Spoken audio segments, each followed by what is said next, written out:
कुंडली कबरदारी विठ्ठल श्री ज्ञानदेव पंढरीनाथ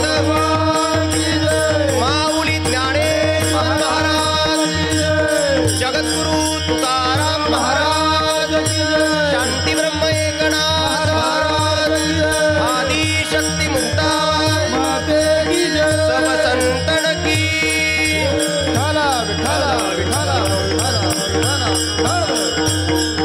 भगवत पूज्यपाद श्रीमदाद्य शंकराचार्यांच्या जीवनामधले दुसरे एक नेत्रकृपेचं उदाहरण आहे, ते म्हणजे हस्तामलकाचार्य. एका घराच्या समोर उभे असताना भिक्षा मागण्याकरता त्या मावशींनी भिक्षा आणली, वाढली आणि भगवत पूज्यपाद श्रीमदाद्य शंकराचार्य निघून जाणार. तेवढ्यामध्ये ती मावशी म्हटली, महाराज अहो काय करता तुम्ही? म्हटले काय नाही, भगवंताचं चिंतन करतो. म्हटले महाराज माझी एक विनंती आहे. म्हटले काय? आमच्या घरचं एक लेकरू नेता का म्हणते कायमचं तुमच्यासोबत? भगवत पूज्यपाद श्रीमदाद्य शंकराचार्य विचार करायला लागले. म्हटले मावशी लोकांना लेकरं होत नाही म्हणून या देवळाहून त्या देवळावर नवस करतात, त्या देवळाहून त्या मंदिरावर नवस करतात. अहो इहलोकीचा हा देह देव इच्छिताती पाहिजे त्यांनाही प्राप्त होत नाही. तुमच्या घरामध्ये तो जन्माला आला आणि तुम्ही म्हणतात घेऊन जाता सोबत. म्हटले महाराज तुम्हाला नाही कळणार. म्हटले झालं काय? हे लेकरू जन्माला आलं तेव्हापासून जडमुड अवस्थेमध्ये आहेत, हसत नाही, रडत नाही. एकदा जर लाईटाला पाहायला बसलं तर 12-12 तास फक्त लाईटच पाहत बसते. अशा जडमूड लेकराला घरात ठेवून करायचं तरी काय? अहो महाराज व्यवहारातला नियम आहे, ठीक आहे एखादं लेकरू हसत नसेल, पण जन्माला आलं असं एकही लेकरू नसते की जे रडत नाही. रडलं नाही तर व्यवहारातला नियम सांगतो की डॉक्टर त्याला मारून मारून मारून मारून रडवतात की बाबा रड, पण हे रडायलाही तयार नाही आणि हसायलाही तयार नाही. काय करू अशा लेकराचं? जडमूड आहे. म्हटले आणा लेकराला. त्या लेकराला आणलं, हातावर घेतलं आणि हातावर घेतल्या घेतल्या शंकराचार्यांनी आपली दृष्टी त्या लेकराला लावली आणि भगवत पूज्यपाद श्रीमदाद्य शंकराचार्य बोलायला लागले, लेकरा ऐक, इथं येण्याच्याच आधी भगवद्गीतेचं पारायण करून आलो आणि त्याच्यामध्ये एक श्लोक वाचण्यामध्ये आला, ममैवांशो जीवलोके जीवभूत सनातना मनःषष्ठाणींद्रियाणी प्रकृतीस्थानी कर्षती. या भूतलावर जेवढेही जीवजंतू पाहण्याकरता भेटतात, मग आकाशात उडणारे असो, पाण्यामध्ये पोहणारे असो, जमिनीवर सरपटणारे असो किंवा चालणारे असो, हे सगळीची सगळी भगवंताचे अंश आहेत. आणि व्यवहारातला स्पष्ट नियम आहे, आपण ज्याचे अंश असो त्याची किमान 2% तरी अनुवांशिकता आपल्यामध्ये असायला पाहिजे किंवा ती असते. मग भगवत पूज्यपाद श्रीमदाद्य शंकराचार्य बोलायला लागले, आपण ज्याचे अंश आहोत त्याच्याविषयी अख्ख्या विश्वानं बोलावं. अधरम मधुरम वदनम मधुरम नयनम मधुरम हसितम मधुरम हृदयम मधुरम गमनम मधुरम मधुराधिपतेरखिलम मधुरम. जो सर्वांगण मधुर आहे, पूर्णेंदु सुंदर मुखादर विंद नेत्रात कृष्णात परम किमपि तत्वमहं न जाणे, अशा भगवंताचे जर आपण अंश असू तर किमान त्याच्यातलं 2% तरी माधुर्य तुझ्या चेहऱ्यावर दिसू दे बाबा. अरे ठीक आहे तू हसत नाही, पण व्यवहारातले नियम आहे की किमान जन्माला येत असताना बालक रडतं, तू रडायला सुद्धा तयार नाही, अडचण काय तुझी? ते बालक त्यावेळेस आर्ततेनं बोलायला लागलं. म्हटले महाराज ऐका, तुमचा अधिकार खूप मोठा आहे हा मला दिसतोय म्हणून तुम्हाला उत्तर देतो, नाहीतर ही लोक उत्तर देण्याच्या पात्रतेची नाही. काय प्रश्न आहे हो महाराज तुमचे? मी जन्माला आलो तेव्हापासून हसतही नाही आणि रडतही नाही. मला माझ्या प्रश्नाचं उत्तर आधी महाराज तुम्ही द्या. त्यांनी महाराजांना प्रश्न केला, काय म्हणणं आहे तुमचं? तुम्ही हसत का नाही? माझा प्रश्न आहे तुमच्याकडं, ज्या घरामध्ये मी जन्माला आलो त्या घरातल्या लोकांकडे अशी कोणती क्वालिटी आहे की त्यांच्याकडे पाहून मी हसायला पाहिजे? काही महिन्याची वारी करता माऊलीची, का पंढरपूरची वारी करता, की कुठंतरी अन्नदान करतात, कुठं कीर्तन कथा प्रवचन श्रवण करतात? जर काहीच करत नसतं तर मी यांच्याकरता जबरदस्ती हसू कशा करता? आणि राहिला तुमचा दुसरा प्रश्न, तू रडत सुद्धा नाही. महाराज जन्माला आलो तेव्हापासून या कुटुंबाचं निरीक्षण करतोय की या कुटुंबामध्ये सकाळी उठल्यापासून यांचे रडगराणे चालू होतात तर रात्री झोपेपर्यंत. ज्या कुटुंबातल्या 4ही लोकांचे सकाळी उठल्यापासून रात्री झोपेपर्यंत रडगाराणे चालू असतात, अजून माझा 5व्याचा रडण्याकरता नंबर लावू कशा करतात? त्यापेक्षा आपलं शांत पडलेलं बरं आहे. ज्यावेळेस एवढ्या चिमुकल्या म्हणजे शिशु अवस्थेमध्ये त्या बालकाचे शब्द ऐकले, भगवत पूज्यपाद श्रीमदाद्य शंकराचार्यांनी ठरवलं की हा कोणी सामान्य नाही. त्यावेळी शंकराचार्यांनी त्याला प्रश्न केला, कस्तोम शिशो कस्य कुतोसी गंता किम नामते त्वं कुता गतोसी ये तन्मयोक्तम गतचार भक्तन मत प्रीतये प्रीतव बर्धनोसी. कस्तम शिशो म्हणजे हे बालका, कुता आगतोसी तू कुठून आलेला आहे? किम नाम ते तुम, तुझं नाव काय? ज्यावेळेस असा प्रश्न केला, वेदांतिक भाषेमध्ये केलेल्या प्रश्नाचं उत्तर त्या जडमूड अवस्थेतल्या बालकांनी वेदांतामध्येच दिलं. महाराज मला विचारताय मी कोण आहे? ऐका, नाहम मनुष्यो न च देव यक्षो न ब्राह्मण क्षत्रिय वैश्य शूद्र न ब्रह्मचारी न गृहिमणस्तो भिक्षुर्न चाम निजबोध रूपा. नाहम मनुष्य, मी माणूस नाही, मी देव नाही, यक्ष नाही, मी चिदात्म स्वरूपामध्ये राहणारा भगवंताचा अंश आहे. दृष्टांत थांबवतो, खूप लांब आणि मोठा कथेचा विषय आहे. जडमूड अवस्थेतलं बालक सुद्धा, सामान्य बोलायची अपेक्षा होती घरच्याची, पण जडमूड अवस्थेतलं बालक सुद्धा सामान्य जाऊ द्या वेदांताच्या रुच्या बोलायला लागलं. त्याचं एकमेव कारण आचार्यांची झालेली नैत्र कृपा. विठ्ठल विठ्ठल.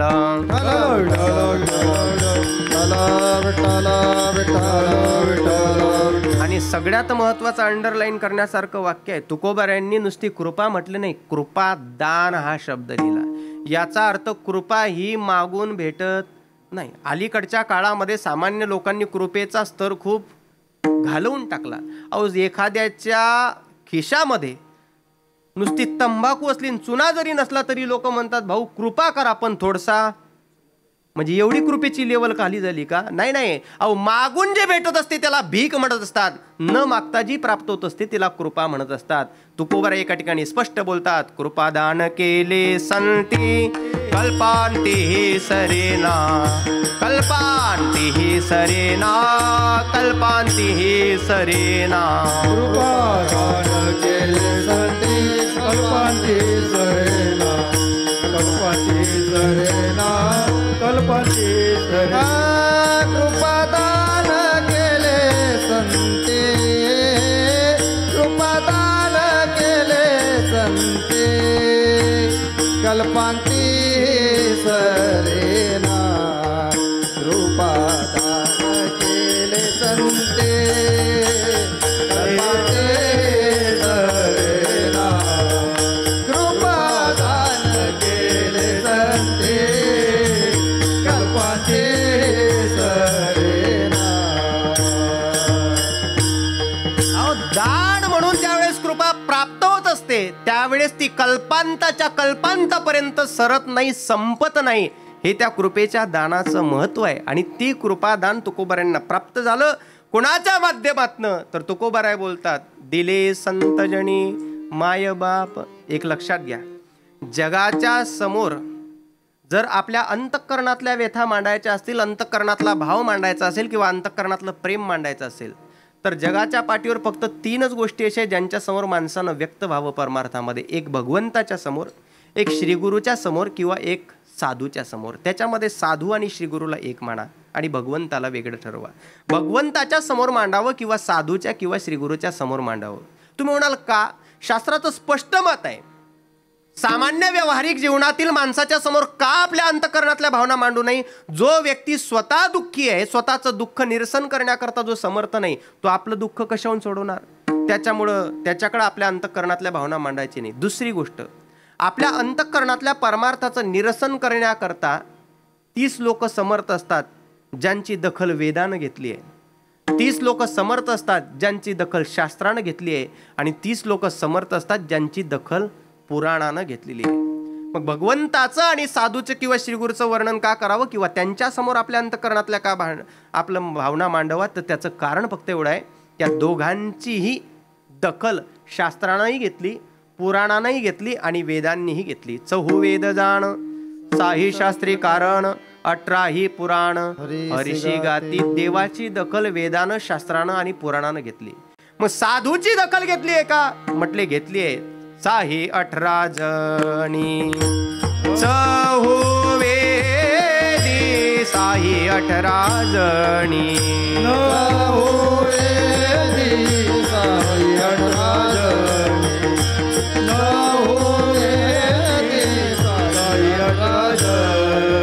वैष्णवांची कीर्ती गायली पुराणी, वैष्णवांची कीर्ती गायली पुराणी, वैष्णवांची कीर्ती गायली पुराणी, वैष्णवांची कीर्ती गायली पुराणी. साही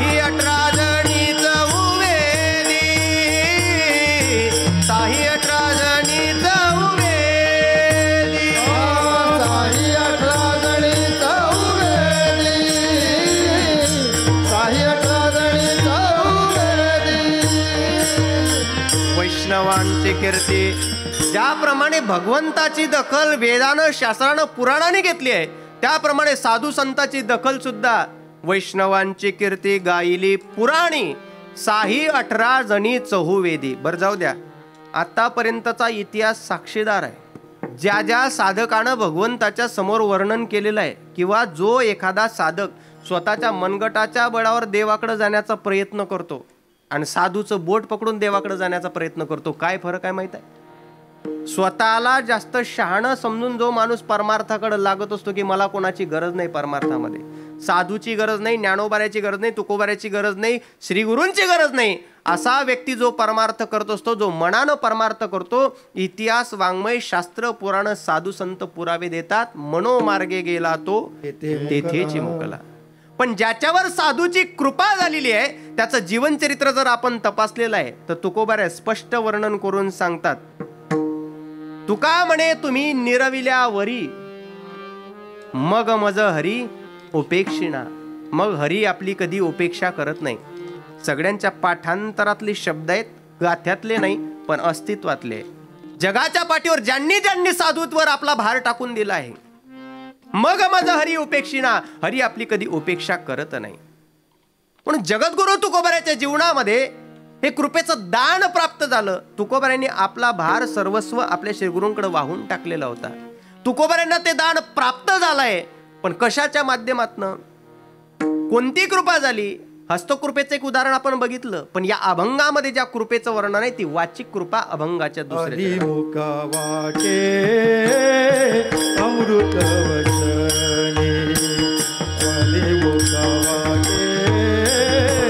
अमृत आली मुखा वाटे, अमृत वचने, आली मुखा वाटे, अमृत वचन.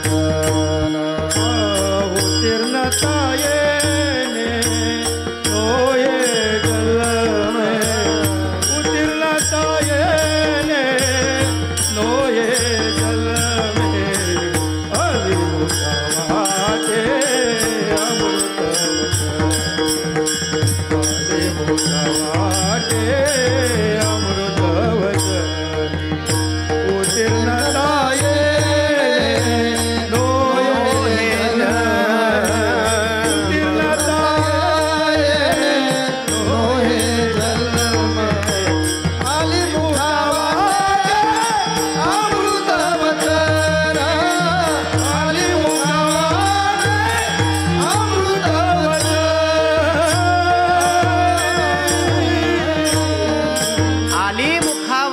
अमृत वचने, उत्तीर्णता येणे नोहे जन्म. तुकोबाऱ्या कृपेचा वर्षाव झाला, कृपेचं दान प्राप्त झालं, पण स्त्रोत काय? तर मुखा वाटे आलेली अमृत वचने. आहे का?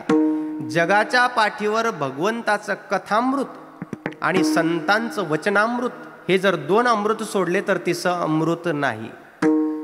जास्तीत जास्त अमृत तुल्य पाहण्याकरता भेटू शकते, पण ते तुल्यामध्ये कसं बसवता येईल याचं गणित अजून कोणाला समजलेलं नाही, कारण त्याच्या तुल्यामध्ये कोणाला बसवता येत नाही. एक भगवंताचं नाम आहे, ज्याचं वर्णन करत असताना शास्त्रकार असं वर्णन करून सांगतात, जेवे गोड 3 अक्षरांचा रस, अमृत जयास, अमृत जयास, अमृत जयास फिके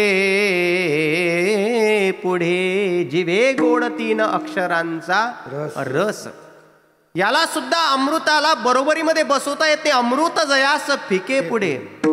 पण एवढं असणार ते नामामृत सुद्धा आमच्या वाटेला येत नाही का? भगवंताचं नामामृत हे स्वर्गामृताला सुद्धा फिकं पाडणार आहे, एवढं सुंदर हे नामामृत आहे. आणि दुसरं नामामृत आणि कथामृत सोडलं तर संतांच्या किंवा श्रीगुरूच्या मुखातून आलेलं वचनामृत, ज्याचा चांगला अनुभव म्हणजे हा अभंग आहे. आली मुखा वाटे अमृत वचने, उत्तीर्णता येणे नोहे जन्म. वचनामृत म्हणजे काय हो?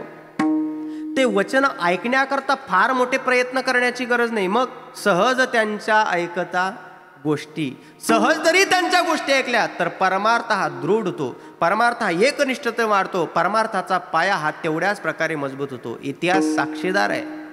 जर ज्ञानोबाराय तुकोबाराय सारखे साधू संत नसते तर विटेवरचा विठोबा अजून आम्हाला कळाला नसता. कारण ज्या विठोरायाला साधू संतांनी सावळं रूप सांगितलेलं आहे, ज्या विठोरायाला साधू संतांनी सुंदर रूप सांगितलेलं आहे, सावळे सुंदर रूप मनोहर राहो निरंतर हृदयी माझे, सावळे सुंदर रूप मनोहर. वास्तविकता जर विचार केला तर शास्त्र आणि ग्रंथ पुराण काय सांगतात? ठाईचाची काळा अनादि बहुकाळा म्हणून या वेदाचाळा लावी लागे माई. त्याला काळा सांगितलाय शास्त्रकारांनी, तरी सुद्धा आम्ही सावळा म्हणतो, गोरा म्हणतो, सुंदर म्हणतो. का म्हणतो? कारण ही साधू संतांची आमच्यावर असणारी कृपा आहे की बाह्य रंगाच्या दृष्टीनं त्याला पाहू नका. आज आम्हाला पंढरपूर कळालं हे सुद्धा फक्त साधूच्या वचनामुळे कळालं. कोणीतरी साधूच्या समोर फक्त याचना करावी, साधू संत माय बाप एवढा उपकार करा, न्यामज तेथवरी दाखवा दिनाचा सोयरा. बस एकदा विनंती काय केली बर? त्या कालखंडामध्ये बस होत्या का? फोर व्हीलर होत्या का? टू व्हीलर सारखी साधनं होते का? काही नसलं तर ट्रेन होती का? हो, ज्या कालखंडामध्ये अनुकूल भोगाच्या एकाही वस्तूची अपेक्षा करणंही चुकीची होती, अशाही कालखंडामध्ये साधू संतांच्या समोर नुसतं एकदा का वचन टाकलं की न्यामज तेथवरी, अहो क्षणाचाही विलंब केला नाही. साधू संत माय बाप जेही केले कृपादान, पंढरी यात्रे नेले घडले चंद्रभागे स्नान, पुंडलिक वैद्य राजे पूर्वी साधिले साधन, वैकुंठीचे मूळ पीठ डोळा घातिले अंजन. साधू संतांची आमच्यावर कृपा आहे. कल्पना करा जर साधू संत नसते तर ह्या सगळ्या गोष्टी आम्हाला कळाल्या तरी कशा असतात?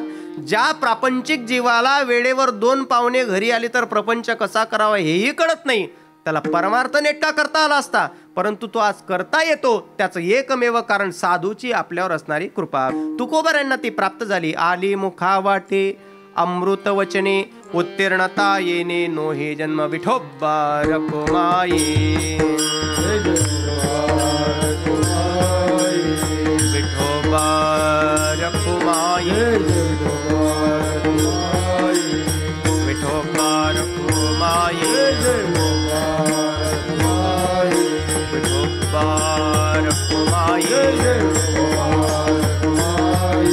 विठोबा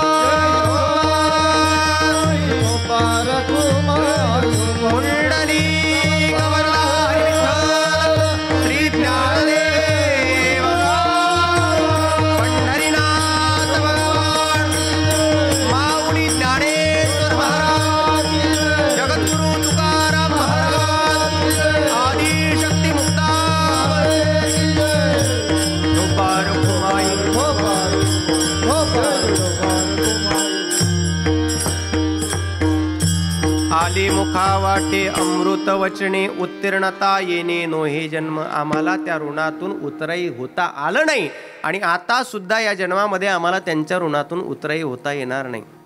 आज आमच्या जीवनामध्ये एवढी मोठी परमार्थाची वाटचाल जे करतो आम्ही स्वाभिमानानं सांगू शकतो ही भगवंताच्या, साधू संताच्या, श्रीगुरु स्वरूप असणाऱ्या मायबापांच्या स्वरूपानंच ही सगळीची सगळी परमार्थाची वाटचाल आमच्या हातून घडून येत आहे. तुकोबारायांचं स्पष्ट मत आहे, जर या साधू संताची कृपा झाली नसतीच तर परमार्थामध्ये आम्ही शून्य असतो. पण आज जो अधिकार आहे तो कोणामुळं?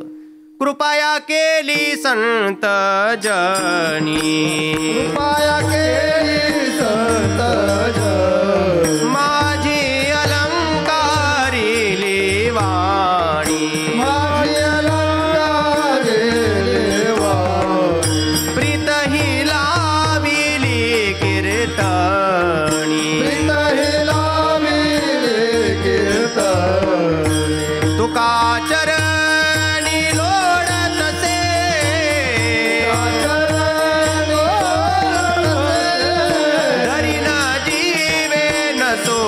पा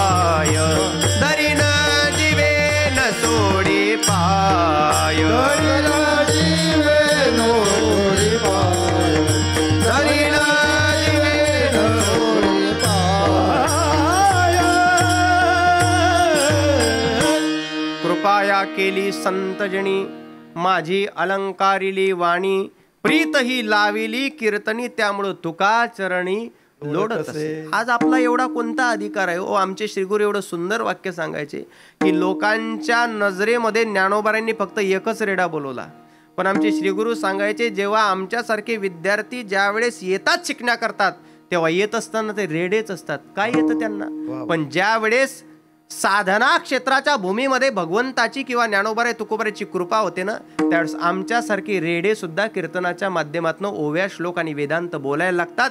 याचं कारण काय? फक्त आणि फक्त श्रीगुरूची कृपा. विठ्ठल विठ्ठल.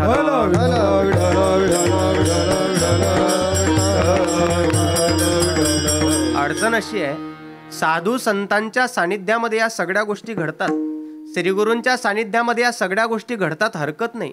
पण हे सगळं घडत असताना आत्ताच्या कलियुगामध्ये 2025 मध्ये उत्तम साधू आणि श्रीगुरू भेटण्याकरता सुद्धा महद्भाग्य असणं आपल्या पदरामध्ये खूप गरजेचं आहे. अहो, जी घटना आपण कितीही पापी वृत्तीची असू द्या, साधूच्या संगतीमध्ये गेल्यानंतर इतिहास साक्षीदार आहे. परतत्व सदत्वेन यत ज्ञानम सदत्वेन प्रतीयते तस्य बाधानाम अंतः यैहि भक्त्या क्रियन्ते ते संतः. परतत्व म्हणजे दुसऱ्याच्या ठिकाणी, सदत्वेन असत्य असणारं ज्ञान ज्यावेळेस सत्य रूपानं भासायला लागते त्यावेळेस जीवाची हानी होते. आणि त्या जीवाची काळजी आज भासल्यानंतर नाम नाशहा अंतहा, त्या अज्ञानाला नाश करण्याकरता येही भक्त्या क्रियन्ते, त्या भक्ताच्या ठिकाणी जे क्रियाशील असतात ते संतहा, त्यांना संत म्हणतात, त्यांना साधू म्हणतात, त्यांना श्रीगुरू म्हणत असतात. एक बारकाव्याचा मुद्दा सांगतो, थोडंसं ऐका. साधू आणि श्रीगुरूचा अधिकार एवढा मोठा आहे, आपल्यासारख्यांना जगामध्ये प्रसिद्ध होण्याकरता कुठल्या तरी साधनाची गरज आहे. पण शास्त्र असं सांगतं, जगामध्ये दोन गोष्टी असतात, एक प्रसिद्ध असते आणि एक सिद्ध असते. प्रसिद्ध गोष्ट सिद्ध असेलच असं काही नाही, आणि सिद्ध गोष्टीला प्रसिद्धीची गरज आहे अशातला काही भाग नाही. पण एक आहे, कदाचित एखाद्या वेळेस प्रसिद्ध माणूस खूप प्रसिद्ध होईल, पण तो सिद्ध नसला तरी शुद्ध असेल याच्यातही शंका आहे. पण सिद्ध माणूस प्रसिद्ध नसला तरी शुद्ध हा 100% असतो, आणि त्या शुद्ध लोकांमुळेच आजचा परमार्थ टिकलेला आहे. आणि त्या शुद्ध लोकांनाच आपण श्रीगुरू किंवा साधू म्हणून स्वीकारलं तर आपल्याही जीवनामध्ये कल्याणाची वेळ यायला वेळ लागणार नाही. आमचे श्रीगुरू एक सुंदर गोड वाक्य सांगायचे, 1000 मूर्ख लोक पाठीमागे ठेवल्यापेक्षा एका विद्वानाचा हात आपल्या डोक्यावर कसा पडेल याच्याकरता परमार्थिक साधकाने प्रयत्न करायचा असतो. 1000 मूर्ख आहे, हरकत नाही, पण स्वतःही डुबतील आणि तुम्हालाही कधी घेऊन बुडतील हे सांगता येत नाही. पण एकच आहे, पण विद्वान आहे, ते तुम्हाला घेऊन कधी भगवंताच्या दरबारामध्ये हजर करून पात्रतेच्या यादीमध्ये टाकतील हे तुम्हाला कळणार सुद्धा नाही. म्हणून प्रयत्न करायचा असेल तो चांगल्या लोकांच्या संगती करता करायचा असतो, तो श्रीगुरूच्या चांगल्या श्रीगुरूच्या संगती करता करायचा असतो. साधूचे वचनामृत, कारण साधू आणि श्रीगुरू हे शब्द सगळ्यांच्या पाठांतरातले, पण अधिकाराचा जर विचार आपण करण्याचा प्रयत्न केला, तुकोबाराय काय एवढं तोंड भरून वर्णन करतात, आली मुखा वाटे अमृत वचने उत्तीर्णता येणे नोहे जन्म का, कारण ज्याच्या ऋणातून उतराई होण्याचं आहे त्याच्या वरचं काहीतरी द्यावं लागेल ना. आणि त्याच्या वरचं काय द्यावं? समजा श्रीगुरू बद्दल आपल्याला बोलायचंय, काय बोलाल श्रीगुरू बद्दल? श्रीगुरू सारिका असता पाठी राखा, इतरांचा लेखा कोण करी. अजून काय काय प्रमाण द्याल तुम्ही? गुरु हा संत कोडीचा राजा, गुरु हा प्राण विसावा माझा, गुरुविन देव तुझ्या पाहता नाही त्रैलोक्य. तुकोबारे स्पष्ट उदाहरण देतात. आमचे श्रीगुरू असेल किंवा जगामध्ये कोणाची श्रीगुरू असतील किंवा साधू असतील, त्यांच्या अंगी 2 गुण असतात, एक उदारत्व असते आणि एक कृपाळुत्व असते. त्यांच्या औदार्यामुळे आणि त्यांच्या कृपेच्या वर्षावामुळेच आज आमचा शृंगार झालेला आहे आणि जगत आम्हाला स्वीकारताय अभंगाचं शेवटचं चरण. तुका म्हणे तुम्ही कृपाळ उदार, तुका म्हणे तुम्ही उदार कृपाळ, तुका म्हणे तुम्ही उदार कृपाळ, तुका म्हणे तुम्ही उदार कृपाळ, तुका म्हणे तुम्ही उदार कृपाळ, तुका म्हणे तुम्ही उदार कृपाळ.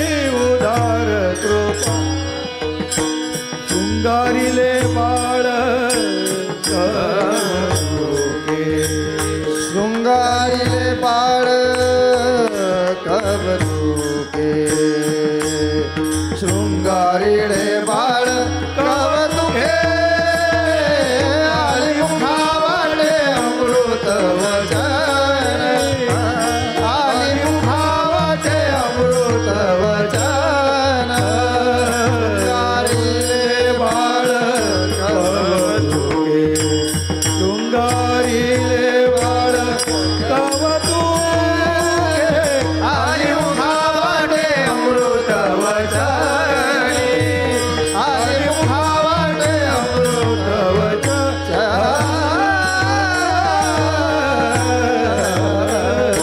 तुका म्हणे तुम्ही उदार कृपाड शृंगारिले बाळ कवतुके. आज परमार्थामध्ये ही जी सगळी बालकं आहेत, आज महाराष्ट्रभर या सगळ्या लोकांचं कौतुक जे होते ना, हे कौतुक होण्याकरता आमचं श्रेय शून्य आहे, हे स्वीकारता यायला पाहिजे. परमार्थामध्ये जोपर्यंत माणूस मालक होण्याचा प्रयत्न करीन ना, तोपर्यंत परमार्थ किती वर्ष करा फळाला येणार नाही. परमार्थामध्ये बालक होण्याचा प्रयत्न करा, या परमार्थाचा मालक तुमच्यावर कृपेचा वर्षाव केल्याशिवाय राहणार नाही. इतिहास, ग्रंथ, वाङ्मय, शास्त्र, पुराण साक्ष देतात.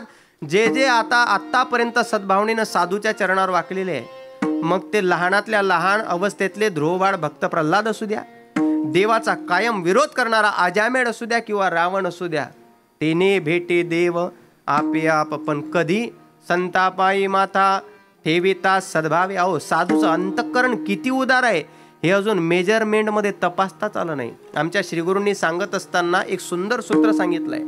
साधूचं औदार्य, साधूचं अंतःकरण किती उदार आहे माहित आहे. बरं, औदार्याच्या बरोबरीला ते काय करता माहित आहे. एक सूत्र आहे सुंदर. गंगावत गज गंडवत गगनवत गांगे यवत गे यवत ये पापम क्षमयंती संगतिव्रताम एदान शृंगारिणो येषां चित्तम अतीव निर्मलतरम येषां न भर्गम व्रतम ते सर्वान् सुखयंती प्रतिदिनम ते साधो दुर्लभः गंगावत गज गंडवत गगनवत गांगे यवत गे यवत. विठ्ठल विठ्ठल. साधूचं अंतःकरण किती व्यापक आहे. गंगावत, गंगेसारखं. काय करतं ते.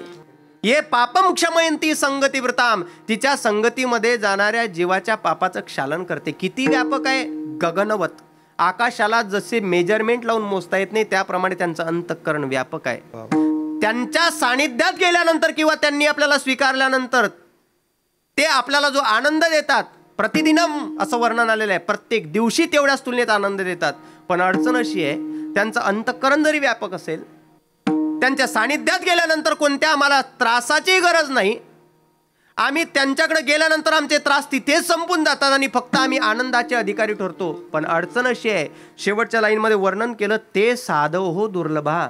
मात्र ते साधू दुर्लभ आहे, त्याचं आपण ओळखायचं तरी कसं, त्यांच्या सानिध्यात जायचं तरी कसं. मग ते जाण्याकरता फक्त एकच काम आहे, परमार्थाची अंतरंगापासून लागलेली गोडी. कारण इतिहास साक्षीदार आहे. श्रीमद भागवत कथेचं निरूपण करणारे अनेक लाखो महाराज या विश्वाच्या पाठीवर आहे आणि आपण सुद्धा कथा मुखोद्गत पाठ करून बसलेलो आहे. शुकाचार्य महाराज राजा परीक्षितांकडे बोलवल्यानंतर गेले नव्हते, तर राजा परीक्षिताच्या अंतरंगातली जिज्ञासेची हाक त्यांनी ऐकली. ज्ञान संपादन करण्याची तीव्र जिज्ञासा त्यांनी बघितली आणि शुकाचार्य महाराज स्वतः तिथपर्यंत चालत गेले. हा इतिहास या परमार्थाचा आहे.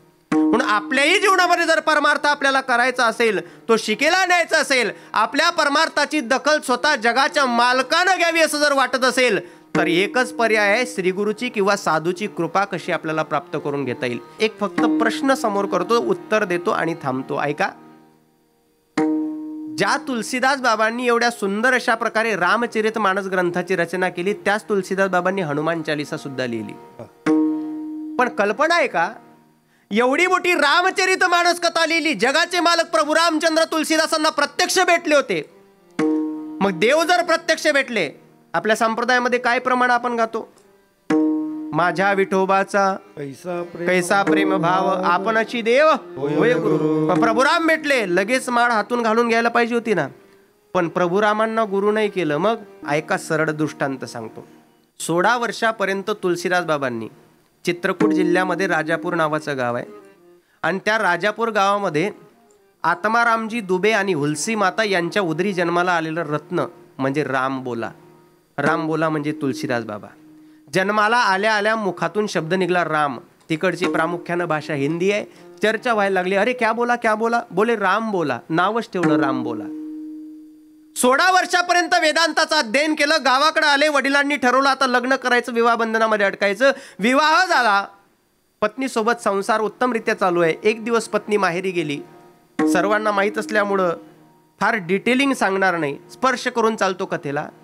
एक दिवस पत्नी माहेरी गेली तर तुलसीदास बाबांना करमत नव्हतं. रात्रीच्या 1:30 वाजता भेटण्याकरता निघाले. आणि परंपरेनं कथा सांगितली जाते, रस्त्यामध्ये एक ओढा लागला. पण ओढ्यामधून जात असताना अंतःकरणामध्ये भीती नाही, तर फक्त भेटण्याची आस निर्माण झाली. आणि ती किती घातक होती. कशी ही नदी, हा ओढा कसा पार करता येईल, हा प्रश्न अंतःकरणामध्ये होता. तेवढ्यामध्ये काहीतरी वाहत येताना दिसलं. त्याच्यावर बसले. पैल तीराला गेले. आपल्या सासरवाडीला पोहोचले. पत्नी वरच्या मजल्याला राहते. रात्री 1:30 वाजता जर दरवाजावर थाप टाकली तर सासरेभाऊ विचारतील, एवढ्या रात्री कसं काय, वरती कसं जायचं. कधी कधी असं म्हणतात दैवयोग चांगलं असतं. काहीतरी लटकतानाची एखादी वस्तू दिसली, त्याचा आधार घेऊन वरच्या मजल्यावर गेले. दरवाजावर थाप टाकली. रत्नावली त्यांच्या पत्नीचं नाव आहे. रत्नावलीने दरवाजा उघडला. मालक एवढ्या रात्री. म्हटले काही माहित नाही, पण मला तुझ्याशिवाय करमत नाही. अहो पण इथपर्यंत आलात कसा. ज्या दोरीला लटकून आलेले होतेत ना, असं म्हणतात रस्त्यानं एखादी दोरी जर पडलेली दिसली तर असं प्रमाणच दिलं, रज्जूवरी भासे मिथ्या सर्प. दोरीवर साप भासतो हे माणसाचं अज्ञान आहे, परंतु सापाला दोरी समजणं हे मात्र कामवासनेचं लक्षण आहे. ज्या वेळेस पत्नीनं बघितलं, मालक अहो कल्पना कराय का क्षणाकरता जर यानं तुमचा चावा घेतला असता तर मला आयुष्यभर तुमच्या व्यतिरिक्त राहावं लागलं असतं. ओढा कसा पार केला. एक प्रेत वाहत असताना जाताना दिसलं. त्या प्रेतावर बसून ओढा पार केला. नंतर इकडे आले. रत्नावलीनं फक्त एकच शब्द तुलसीदास बाबांना वापरला, मालक जेवढी आसक्ती माझ्याविषयी आज रात्री धरली ना, एवढीच आसक्ती जगाच्या मालकाविषयी कधी पकडली असती तर जगाच्या मालकानं आतापर्यंत दर्शन दिलं असतं. आणि आमचा इतिहास, आमचा परमार्थ साक्ष देतो. कोण बोलतो याच्यापेक्षा काय बोलतो हे महत्वाचं आहे. पत्नी जरी असेल बोलली तर रागवू नका, जर कामाचं बोलत असेल तर. कारण या संप्रदायाचा इतिहास आहे. मदाला समाता स्पष्ट सांगते, हा देह नाशिवंत. चिमुकल्या बाळाला उपदेश केला. कपिल देवहूती संवाद आलेला आपल्या लेकरांना, आईला उपदेश केलेला आहे. लेकरानं बापाला म्हणजे आत्मदेवांना उपदेश आपल्या चिरंजीवानी म्हणजे गोकर्णजींनी केलेला आहे. हा इतिहास आहे. वाईट वाटलं, खरंच आहे. म्हणून त्रिवेणी संगमाच्या तटावर गेलेत, साधना केलीत. रामचरितमानस ग्रंथ लिहिला. कोणातरी सांगावं म्हणून एका गावाची निवड करण्यात आली. अडचण अशी आहे, त्यावेळेस काही सर्व फॅसिलिटी नव्हत्या. रोज सकाळी बहिर्दिशेला एक डब्यामध्ये पाणी घेऊन जायचे. 5 दिवस झाले. तिकडून बहिर्दिशेहून येत असताना त्या डब्यामध्ये जे पाणी शिल्लक राहायचं ना, ते एका बाबडीच्या खोडावर टाकायचे. 5व्या दिवशी ते पाणी टाकल्या त्या बाबडीच्या झाडावर एक पिशाच्च राहायचं. तो पिशाच्च प्रसन्न झाला. म्हणे, तुलसीदास बाबा मला तुम्ही तृप्त केलं, काय मागायचं मागा. तुलसीदास बाबा मनातल्या मनात विचार करताय, भक्ती केल्यानंतर देव प्राप्त होतो हे ऐकलंय, पण भक्ती प्राप्त करून भूत प्रसन्न होता हे पहिल्यांदा पाहतोय डोळ्यांनी. का प्रसन्न झालात. म्हटले, तुम्ही या बाबडीच्या ढाळावर ते बहिर्दिशेहून आल्यानंतर पाणी टाकायचे. मी पिशाच्च आहे आणि मला शुद्ध आणि अन्न आणि पाणी चालत नाही. तुम्ही बहिर्दिशेचं पाणी टाकल्यामुळे मी तृप्त झालो, प्रसन्न आहे, काय मागायचं ते मागा. ठीक आहे, एक काम करा, मी ज्या जगाच्या मालकाची जीवनचरित्र गाथा लिहिली ना, त्या जगाच्या मालकाचं मला दर्शन घडवून द्या. ते पिशाच्च म्हटलं, माफ करा, मी ते काम करू शकत नाही. म्हटले, मग विनाकारण तोंड वर करून बोलायचं. निघालो म्हटले मी. नाही म्हटले, काहीतरी घ्यावं लागेल, मला तृप्त केलेलं आहे. म्हटले, तुम्ही एक काम करा, त्यांची भेट घडू देऊ शकत नाही, परंतु ज्यांच्यामुळं त्यांची भेट होईल अशा माणसाचा ऍड्रेस सांगतो. म्हटले, सांगा लवकर.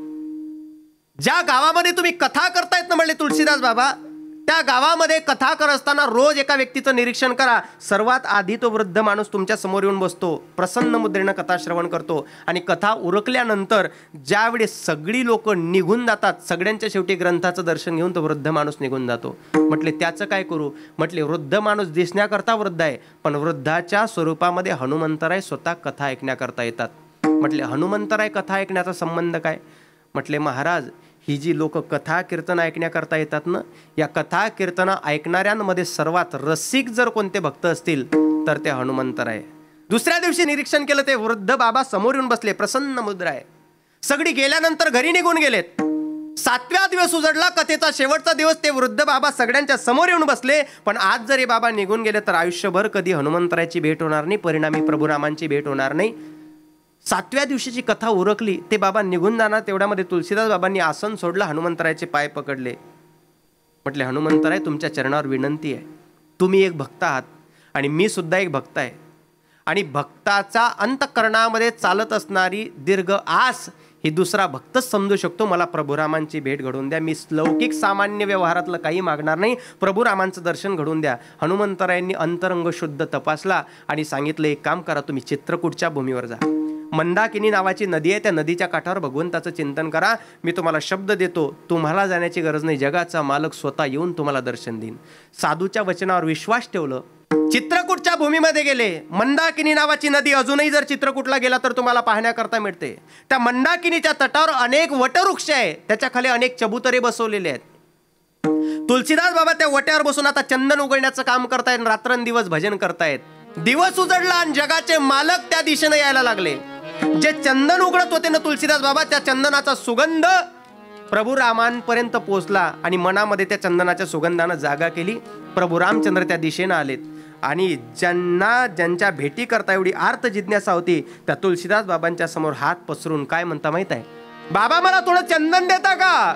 तुलसीदास बाबा काय म्हटले माहित आहे? म्हटले, बाळा, तुझ्या चेहऱ्याकडे पाहून मी सांगू शकतो तू एकतर कोणीतरी चांगला उत्तम साधक असावा, कारण तुझ्या चेहऱ्यावरची प्रसन्नता आहे, आणि नाहीतर कोणीतरी तू राजकुमार असावा. मला माहित नाही, पण माझी तुझ्या चरणावर विनंती आहे. म्हटले, मी माझ्या भगवंताच्या नामचिंतनामध्ये व्यस्त आहे, तुला चंदनच पाहिजे ना? माझ्यासारखे हजारो साधू या रामघाटावर चंदन उघडतात, तू त्यांच्याकडे जा, खूप चंदन देतील. माझा प्रश्न आहे तुम्हाला, जगाचे मालक भेटण्याकरता एवढे प्रयत्न चालू होते, जगाचे मालक डोळ्याच्या समोर उभे आहे, पण मालक भेटून सुद्धा उपयोग नाही, त्याच्याकरता साधूच्या कृपेची गरज असते. पुढं आहे का? जगाच्या मालकाच्या समोर विश्वानं हात पसरवावे आणि तो मालक स्वतः हात पसरून म्हणतोय, बाबा थोडं चंदन देताय का? म्हटले, बाळा मला त्रास नको देऊ, अनेक लोक आहेत त्यांच्याकडे मागणी करू शकतो, मी माझ्या भगवंताच्या चिंतनामध्ये व्यस्त आहे. चिंतन शब्द ऐकला आणि रामाचा आवडता विषय, जगाच्या मालकाचा आवडता विषय, आवडे देवासी तो एका प्रकार नामाचा उच्चार, तो आवडतो देवाला. देवाने सहज प्रश्न केला. म्हटले, तुलसीदास बाबा असं कोणत्या देवाचं भजन करताव की तुम्ही मला चंदन सुद्धा देऊ शकत नाही? म्हटले, कोणत्या देवाचं? आता रामालाच सांगायला लागले. अहो राजा दशरथाचे चिरंजीव प्रभू रामचंद्र, मी त्यांची वाट पाहतोय. म्हटले, मग तर देवाचं स्मिताहास्य आलं मनातल्या मनात. किती दिवस झाले भजन करतायत? म्हटले, खूप दिवस. अजून दर्शन दिलं नाही? म्हटले, नाही. एवढा कठोर अंतकरणाचा देव असेल, द्या म्हणे सोडून त्याला. तुलसीदास बाबा म्हणतात, माफ करा, पण माझ्या देवाला कठोर म्हणू नका. तुलसीदास बाबा म्हणतात, मी शेवटचं विचारतो, मग नाही तर निघून जातो. त्यावेळी शेवटचा प्रश्न केला. तुलसीदास बाबा म्हणायला लागले, बाबा तुझा एवढाच आग्रह आहे का? एक काम कर, तुझ्या हातानं चंदन घे आणि लवकर निघ. जगाच्या मालकानं त्या चंदनाच्या थाळीमध्ये बोट बुडवलं आणि बोटाला आलेल्या चंदनाचा टिळा स्वतःच्या कपाळाला केला आणि उर्वरित चंदन तुलसीदास बाबाच्या कपाळाला लावलं. आता तिथून प्रभुराम निघून जाणार. ही सगळी घटना हनुमंतराय ज्या झाडाच्या खाली तुलसीदास बाबा बसले होते, त्या झाडावर शुक म्हणजे पोपटाच्या स्वरूपातून पाहत होते. आणि हनुमंतराय विचार करत होते, ही जबाबदारी माझी होती, आणि आता जर यांची भेट झाली नाही तर आयुष्यभर तुलसीदासांना कधी प्रभुरामांची भेट होणार नाही. ही प्रक्रिया बघितली चंदन लावण्याची एकामेकाला, आणि हनुमंतराय पोपटाच्या स्वरूपात बोलायला लागले. तुलसीदास चंदन घिसेवर तिलक करे रघुवीर. रघुवीर शब्द ऐकला. जगाच्या मालकाच्या समोर नम्रतेनं तुलसीदास बाबा उभे राहिले आणि प्रश्न करतात, देवा मी ऐकलं ते बरोबर? म्हटले, अगदी बरोबर. देवा तुमचा परिचय का दिला नाही हो? एवढा अपमान करत गेलो. देवाने एकाच वाक्यामध्ये उत्तर दिलं, तुलसीदास बाबा स्वतःचा परिचय जर स्वतःच्या मनानं देत गेलो तर भक्ती या शब्दाला जगाच्या पाठीवर अर्थ उरणार नाही. मग तुमचा परिचय दिला कोणी? हनुमंतराय समोर आले. मग प्रश्न असा होता, जगाचा मालक तर केव्हाचाच माझ्या समोर उभा होता, पण जगाच्या मालकाची भेट होऊन सुद्धा उपयोग नाही. जगाच्या मालकाची भेट झाल्यानंतर सुद्धा उपयोग नाही. जगाच्या मालकाचा परिचय होण्याकरता कोणीतरी हनुमंतराय असावं लागतात. म्हणून देव भेटून सुद्धा एवढी मोठी रामकथा लिहून सुद्धा तुलसीदासांनी गुरु केलं ते हनुमंतरायांना. तसं आपल्या जीवनामध्ये कधी देव भेटून जातील सांगता येत नाही, पण देवाचा परिचय जर नसला तर देव भेटून सुद्धा उपयोग नाही. म्हणून गरज आहे साधूच्या किंवा श्रीगुरूच्या कृपेची. तुकोबाऱ्यांना त्यांच्या जीवनामध्ये ती कृपा प्राप्त झाली, आणि आपणही या अभंगाचा संदेश आपल्या घरापर्यंत एवढ्याच न्यायचा की परमार्थामध्ये प्रयत्न जर करायचा असेल तर तो फक्त आणि फक्त श्री गुरुच्या किंवा साधूच्या कृपे करता. ज्ञानेश्वर माऊली ज्ञानराज माऊली तुकाराम. ज्ञानेश्वर माऊली ज्ञानराज माऊली तुकाराम. ज्ञानेश्वर माऊली ज्ञानराज माऊली महाराज ज्ञानेश्वर माऊली ज्ञानराज माऊली तुकाराम. ज्ञानेश्वर माऊली ज्ञानराज माऊली महाराज ज्ञानेश्वर माऊली ज्ञानराज माऊली.